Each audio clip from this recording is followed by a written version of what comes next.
মাঝে মাঝে দেখবেন নিজের মধ্যে কেমন যেন একটা হাহাকার, কেমন যেন একটা শূন্যতার অনুভূতির সৃষ্টি হয়।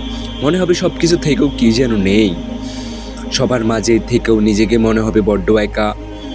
অনুভূতিগুলো স্পেশালি তখনই হয় যখন আপনি অনেক দিন ধরে আপনার রবকে বলে থাকেন, কিংবা আপনি রবের ইবাদত তো করছেন বাট পূর্ণ মনোযোগ দিয়ে করছেন না, তাই সারাভাবে হুজুবিহীন সালাদ আদায় করছেন। যখন আপনার রাত দিন পর করছেন নিদারুণ ও উদাসীনতার প্রতিপক্ষে, সবার মাঝে সবার হৃদয়ে একটি অপূর্ণতা, একটি শূন্যতা রয়েছে, যে শূন্যতা আল্লাহ ছাড়া দুনিয়ার অন্য কিছু দ্বারা পূর্ণ করা সম্ভব নয়। তাই নিজেরাই এই অসহায়ত্বের কোনো মুহূর্তগুলোতে আল্লাহর কাছে নিজেকে পরিপূর্ণ সঁপে দেন, যেভাবে সম্ভব নীরবে ফুফিয়ে অথবা হাউমাউ করে আল্লাহর দরবারে ইচ্ছা মতো কাঁদুন।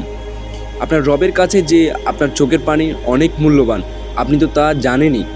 আল্লাহ তার পাপিষ্ঠ বন্ধুদের শাস্তি দেওয়ার জন্য জাহান্নাম সৃষ্টি করেছেন, আর এই জাহান্নাম রয়েছে ভয়ঙ্কর আগুন, এই বান্দার কলিজার পর্যন্ত ভেদ করে ফেলবে। আর এই আগুনকে দুনিয়ার সাগর, উপসাগর, মহাসাগর সব কিছু দিয়ে নিবানো সম্ভব না হলেও আপনার এক ফোঁটা চোখের পানি এই আগুন নিভিয়ে দিতে সক্ষম। সুবহানাল্লাহ! আমাদের রব আমাদের চোখের পানিকে কতটা ভালোবাসেন, আমরা কি কখনো কল্পনা করে দেখেছি?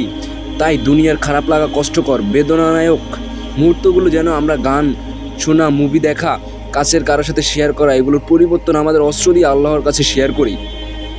কারণ দুনিয়ার কেউ আপনার চোখের পানির মূল্য না দিলেও আমাদের রব আমাদের প্রতিটি অশ্রুকণার খুব চড়া মূল্য পরিশোধ দেবেন, যা আপনি কল্পনাও করতে পারবেন না। ফি আমানিল্লাহ। এতক্ষণ আপনাদের সাথে ছিলাম Islamic motivation creator Mujib Sheikh. সবাই ভালো থাকবেন, সুস্থ থাকবেন। সালামু আলাইকুম রহমতুল্লাহ।